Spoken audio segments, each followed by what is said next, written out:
près de 40 ans que tu alternes des fonctions de DRH et de conseil.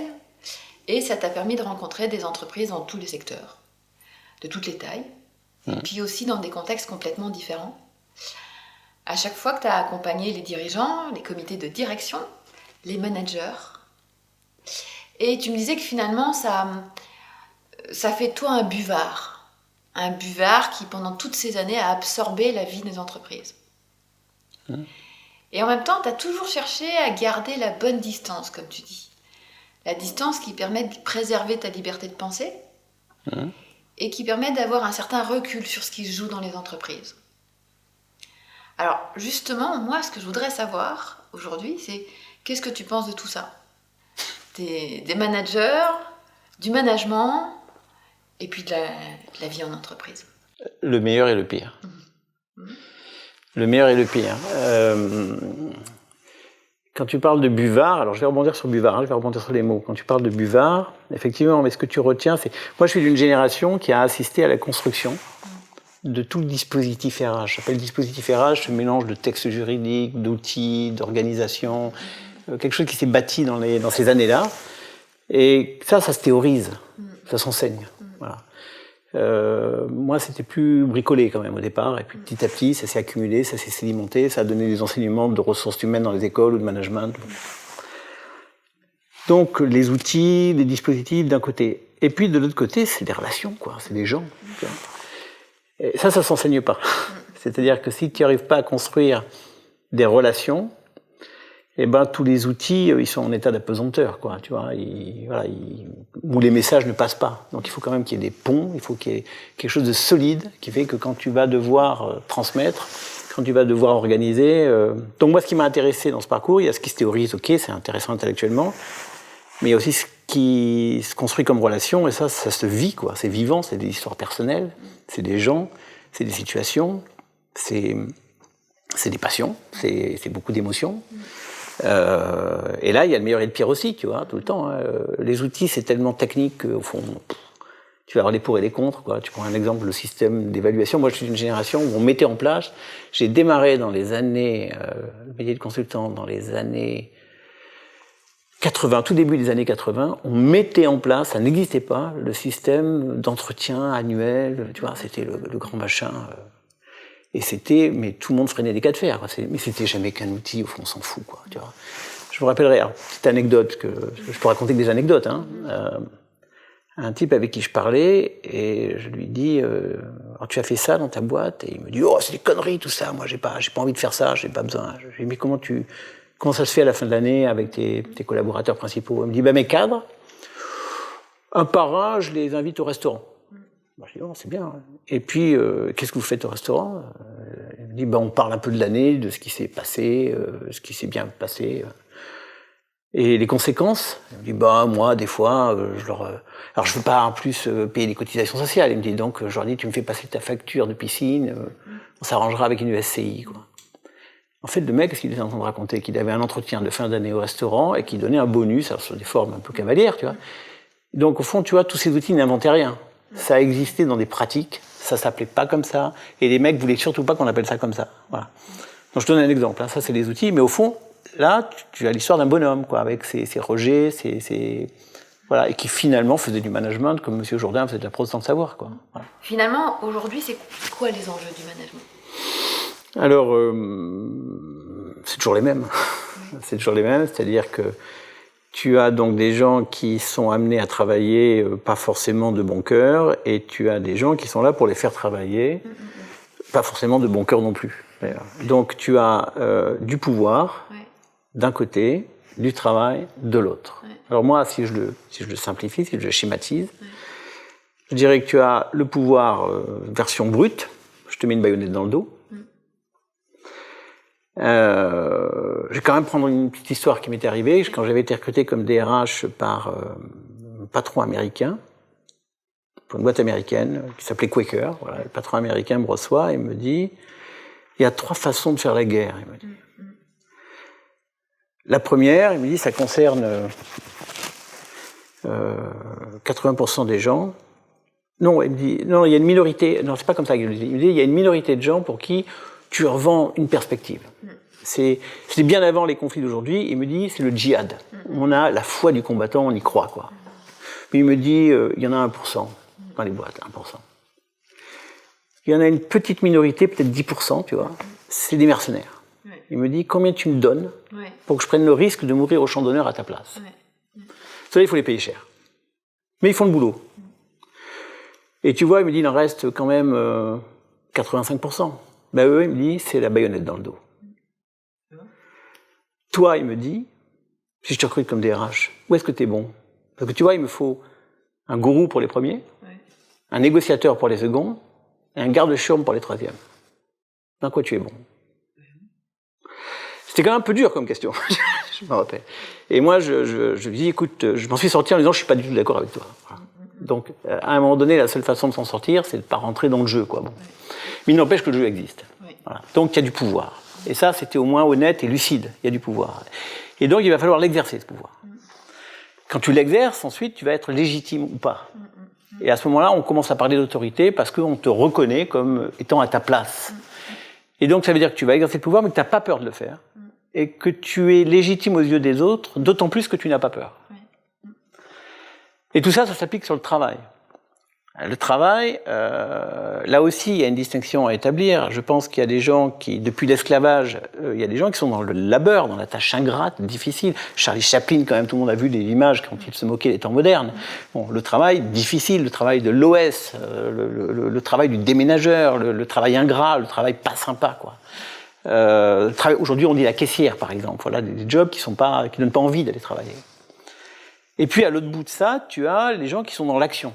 Ça peut être de l'action politique, mais ça va être ton métier d'enseignant, le métier de consultant, le métier d'avocat, le métier de chef d'entreprise. Enfin, il y a des métiers où tu ne travailles pas. Tu fais des choses, tu crées des choses, tu agis. Donc, si tu introduis dans le travail de l'initiative, de la créativité,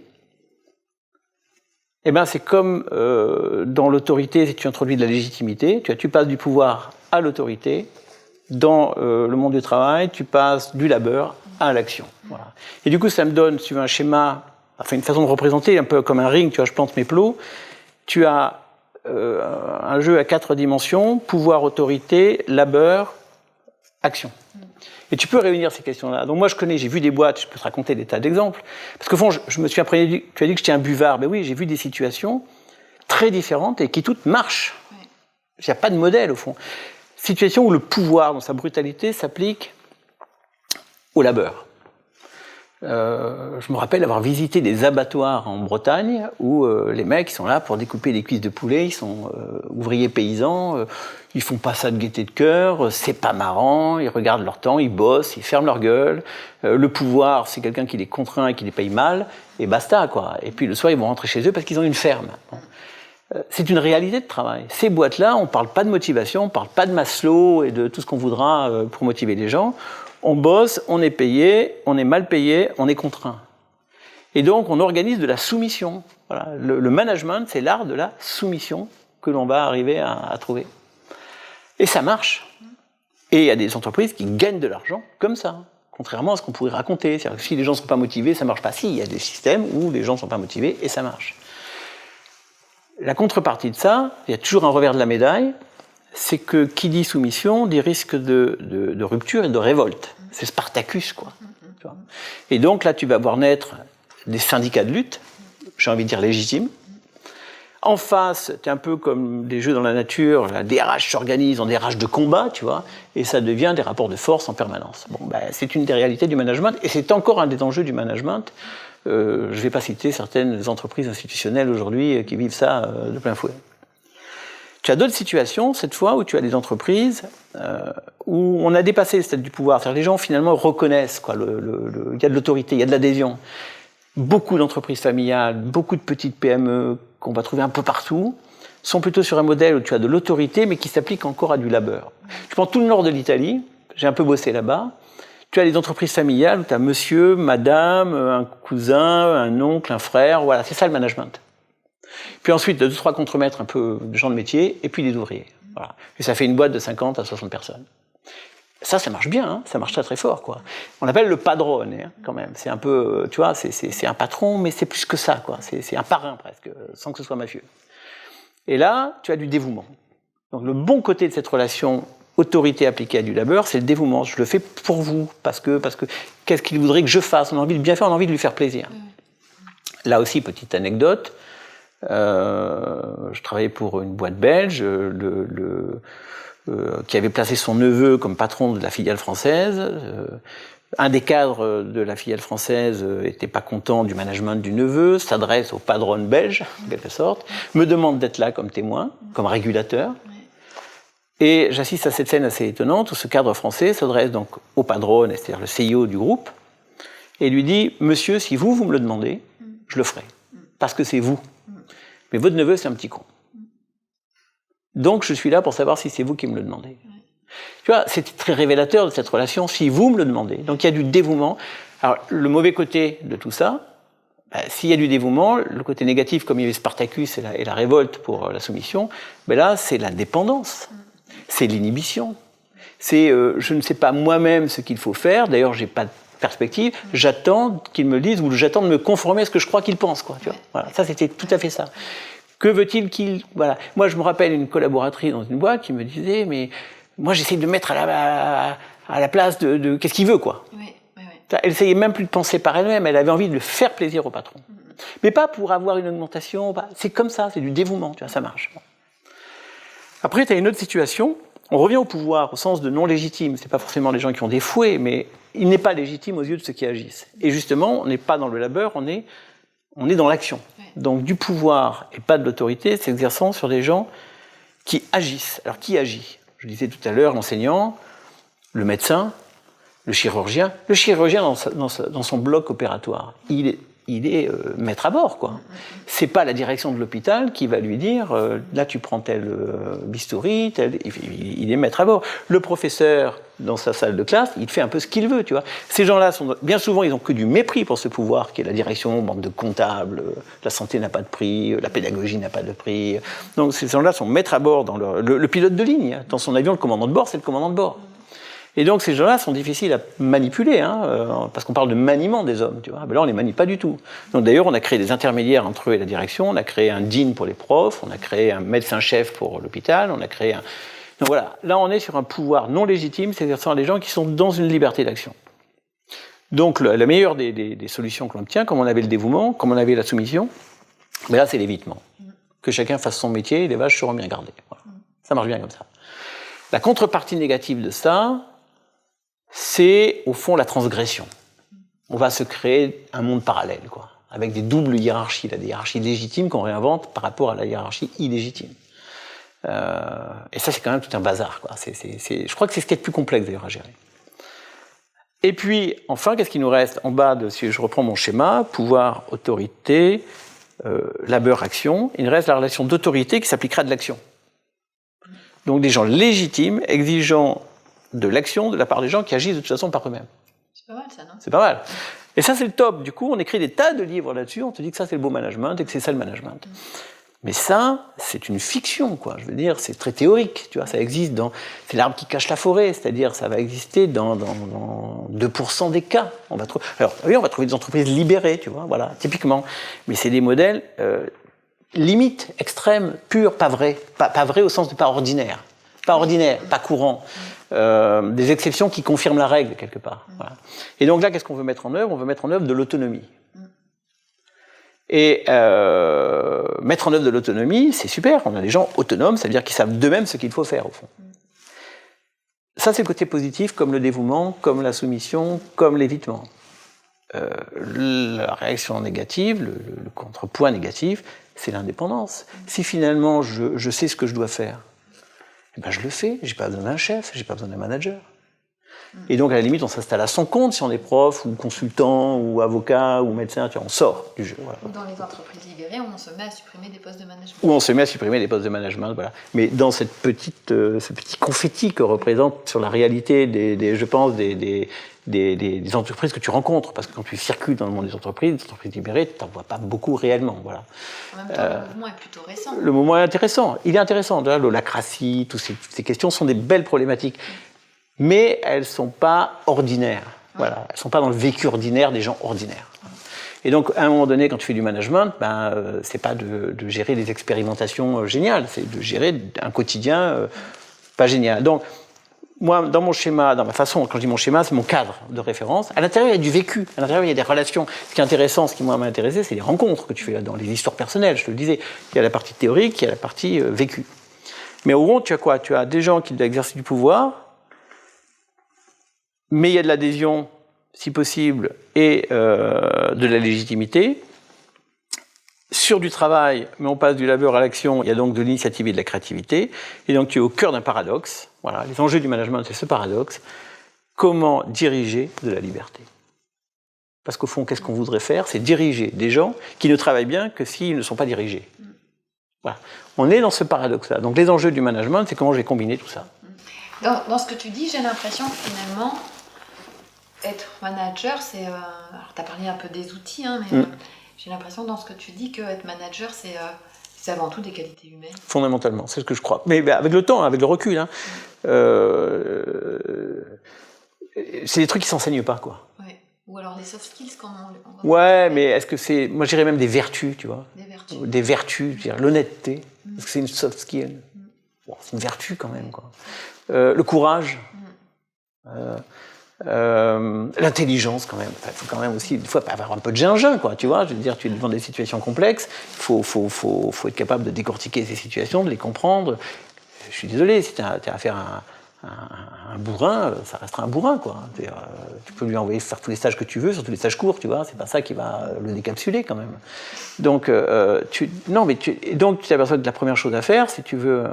Et un dernier truc, je pense que c'était un entraîneur de rugby qui a employé cette expression, il dit, c'était Hérault qui disait à un moment donné, il faut qu'il soit gentil, tu vois, avec son accent extraordinaire, il faut qu'il soit gentil, tu vois, quand tu as un peu le cœur à l'envers, à la fin, il te tape sur l'épaule et t'offre une bière, tu vois. Il est courageux, il est intelligent, il est dur, mais il est gentil. Finalement, les jeunes qui arrivent, hein, d'une certaine manière, sur le monde du travail, ils ont un peu le même constat que toi.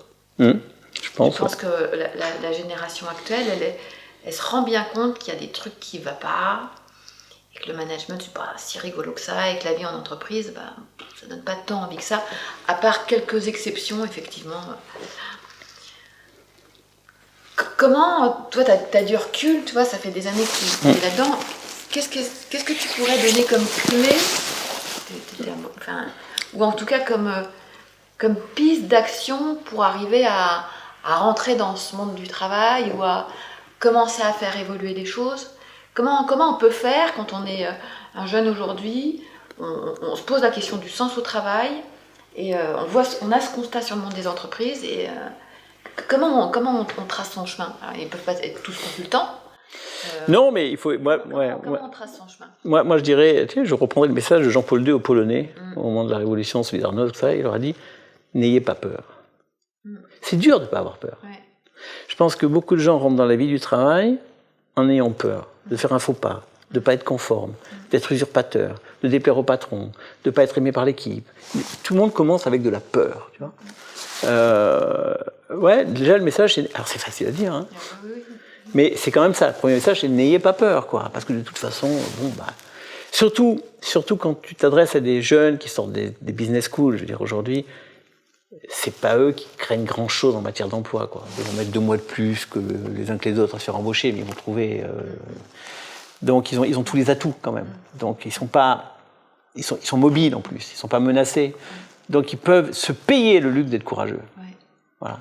Donc c'est n'ayez pas peur, et c'est d'affirmer un petit peu, d'avoir des valeurs et de les défendre, quoi. Si tu commences à vouloir rentrer dans le modèle du dévouement et que tu te dis qu'est-ce qu'il voudrait que je pense, t'arrêtes de penser. Qu'est-ce qu'il faudrait que je fasse? T'arrêtes de décider ce que tu vas faire. Donc, il faut savoir dire non à des ordres imbéciles. Il faut savoir imposer un point de vue, mais pas au sens à coup de poing, mais défendre ses valeurs, ses certitudes, ses convictions, les confronter. Et ça reste, mais c'était vrai il y a 20 ans, je veux dire. Ça, il faut choisir aussi son entreprise. Je veux dire, les entreprises qui ont des valeurs, il y en a qui n'en ont pas, quoi. Quand on voit les plaquettes que combien de consultants comme moi ont dû rédiger, des fois, qui sont nuls, on prend les mots de l'entreprise, on va dire, je me rappelle Quaker, tu vois, c'était give me a cue, tu vois, comme les les nanas dans les stades, quoi, tu vois. Et puis avec Q, il fallait que tu trouves le mot qui va, la valeur qui va aller avec. Alors ça va être quick, c'est-à-dire on va vite, tu vois. Ensuite, on prenait le lu. Non, c'est n'importe quoi, tu vois. Quand je parle des entreprises qui ont des valeurs, ça veut dire qu'elles savent, une entreprise, c'est fait pour vendre des produits et des services sur des marchés solvables dans le souci de l'intérêt pécuniaire de son actionnaire, d'accord. Mais ça peut aussi avoir un positionnement sur un intérêt sociétal, sur un intérêt environnemental et sur une façon de vivre ensemble au travail. Bon. Après, il faut faire des choix. Voilà. Et à un moment donné, eh ben, comme on dit, on ne mange pas avec le diable, même avec une grande cuillère, quoi. Voilà, il y a des boîtes qui puent. On les connaît, hein, je veux dire, ça circule. Après, tout ce qui brille n'est pas d'or. Voilà, c'est ça. J'ai travaillé pour une boîte prestigieuse, je peux la nommer, après je s'en fous, moi j'ai rien à craindre, c'est L'Oréal. Oui. Ils reçoivent, à l'échelle du monde, 400 000 CV de candidatures spontanées par an, à cause de l'image. D'accord ? Parce que je le vaux bien. Tu vois. Et moi j'ai bossé pour eux à l'intérieur. Mais les gens te racontent un enfer, quoi. C'est une pression permanente, c'est des jeux de pouvoir. Alors là, c'est une caricature, parce que c'est le jeu politique de pouvoir. Et si tu te plains, on te tape sur l'épaule, on te dit « Ah, quand déjà, tu devrais être content d'être ici. » quoi. Tu vois. Et en gros, trouve ta place, démerde-toi, fais-toi des alliés. C'est des messages qu'on faisait passer. J'ai parlé à des jeunes femmes qui étaient au marketing, qui avaient dans les 28 ans, qui commençaient à se poser des questions sur faire un enfant ou pas. Elles me disaient « Mais c'est l'enfer !» Elles me disaient « Je rentre chez moi tous les soirs à 22h. » On n'ose plus inviter des amis pour un repas, je ne vais plus au théâtre, parce qu'il faut toujours montrer qu'on est là tard, qu'on donne tout. Est-ce que c'est normal, monsieur ? Elle me dit, est-ce que c'est normal ? Tous les soirs, non. C'est pas normal. Tous les soirs, non. Mais les gens rentrent dans ce truc, ils sont pris là-dedans, parce qu'ils sont... C'est la servitude volontaire de la Boétie, quand même. Alors, je ne veux pas donner des références, mais bon, quand même, la Boétie a écrit ça, il avait 17 ans, je crois, tu vois, et il avait déjà tout compris. Et il dit en gros pourquoi le maître nous domine, c'est pas parce que lui nous domine, c'est parce que nous sommes à genoux. Donc le message quand même, c'est n'ayez pas peur de Jean-Paul II, c'est si tu arrêtes d'être à genoux, peut-être qu'il n'y a pas de tyran. Le tyran il est tout seul devant des millions. Bon, c'était comme ça l'intelligence de sa réflexion. Donc ouais, ben c'est ça le message, c'est on a le droit d'être libre. Finalement. Qu'est-ce qui a le plus compté pour toi dans ton travail ? Les gens bien. Alors après, c'est une définition personnelle, hein, tu vois, mais des gens qui ont des valeurs, et je reprendrai le cas d'un chef d'entreprise qui m'avait contacté avec cette problématique-là. Des gens qui ont des problématiques saines, voilà, que je trouve fortes. La problématique, c'est pas comment je fais pour être un manager respecté, aimé, fort, au sourire bronzé, aux dents blanches. Cette espèce de fantasme de toute puissance, justement, de séducteur. Non, quelqu'un qui me dit, voilà, on a réussi à faire des choses avec cette équipe-là, avec ces gens-là. Aujourd'hui, on pèse, alors c'était 60 millions d'euros. Tout le monde a bossé. Et c'est grâce à cette équipe-là, ces gens-là, que j'en suis arrivé là, et c'est super. Mais quelque chose en moi me dit que c'est pas avec ces gens-là que je vais faire la suite. Parce qu'on rentre sur des problématiques beaucoup plus complexes, beaucoup plus internationales. Et c'est terrible à dire, me dit-il, mais je sais qu'ils ont atteint leurs limites, qu'ils sont plus au niveau qui est celui de nos enjeux à venir. Comment je fais pour faire ce qui doit être fait sans faire de mal à ces gens-là ? Voilà. Mais ça, quand tu rencontres des patrons qui ont ce genre de problématiques, c'est sain, c'est intéressant. Ça ne veut pas dire qu'ils vont être cool et sympas toujours, hein. Mais la problématique, elle est saine, elle est légitime. Et en même temps, il n'y a pas un discours sur... c'est pas nier. Je ne vais pas pouvoir travailler avec eux, et pourtant, ils n'ont pas démérité. C'est lucide. Voilà. Et ça pose la question de comment je m'y prends pour ne pas faire de mal, tout en faisant ce qui doit être fait. Ça, c'est des problématiques qui m'ont intéressé. Mais c'est toujours porté par quelqu'un. Ça, c'est pas une boîte à outils. C'est-à-dire que dès qu'on rentre dans des histoires de chefs d'entreprise, de dirigeants, on rentre dans des histoires humaines avec des gens qui ont ou n'ont pas des valeurs eux-mêmes, tu vois. En quelques mots, pour toi, quels sont les enjeux du management aujourd'hui ? Les enjeux, en quelques mots ? Oui. Trouver le moyen de maximiser la liberté d'action de ceux qui travaillent pour qu'ils travaillent bien. Mais ça ne se fera pas en passant à côté de l'exercice du pouvoir, qui doit être assumé complètement. Tu parles du management, hein. L'exercice du pouvoir, assumer l'exercice du pouvoir sans tomber dans la violence et la brutalité. Et le mot de la fin, un seul mot. Le mot de la fin, un seul mot.